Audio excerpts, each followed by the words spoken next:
Ik begin met een waarschuwing voor het verkeer en dat had te krijgen met sneeuw, min zicht er toch, en had te krijgen natuurlijk ik met de gledens en de frost die er is. Wol, joen en vannacht sneeuw, soms matig of zware sneeuwval en het jouwt de nodige centimeters on sneeuw, dus oerlijst voor het verkeer. En dan hebben we het nog net rond de temperaturen. Min 4 rond min 8 graden. Steeds maar lichte ontmatige frost. De leegste temperaturen in het oosten en het zuidoosten van uw provincie. Ja, de wind matig. Misschien wel vrij krachtig in het watergebied. Verderop de provincie een net al te sterke wind. En de windrichting staat er gewoon meer en meer zuidoost.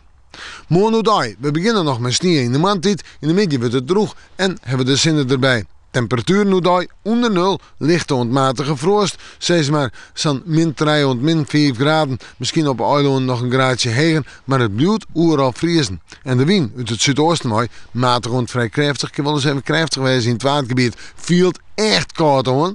De nacht volgt met matig rond strenge frost. Zeg maar zo'n min 6 tot min 10 graden. En misschien nog wel een graadje leger. Maar ik zeggen, in de nacht heb ik een protte bewolking hè, en valt er alweer eens even sneeuw.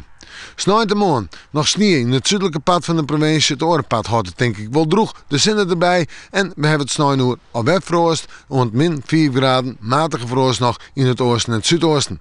En de wind komt uit oost tot zuidoost. Zo matig wezen of vrij krachtig. Nog altijd een koud onvervelend. Ja, mandje, sneeuw. En nog eens een keer sneeuw. Tiesje, zinnen. Maar ik sneeuwbuien. Baasje, ik wil wat zinnen, maar ik sneeuw in de nachten. Matige frost, hoe daar blijft dat ik 1 of 2 graden vriezen. Dus volop winter. En wiet. En de Christ die komt takken ik dichterbij. We maken morgen maar weer even in het waarsje.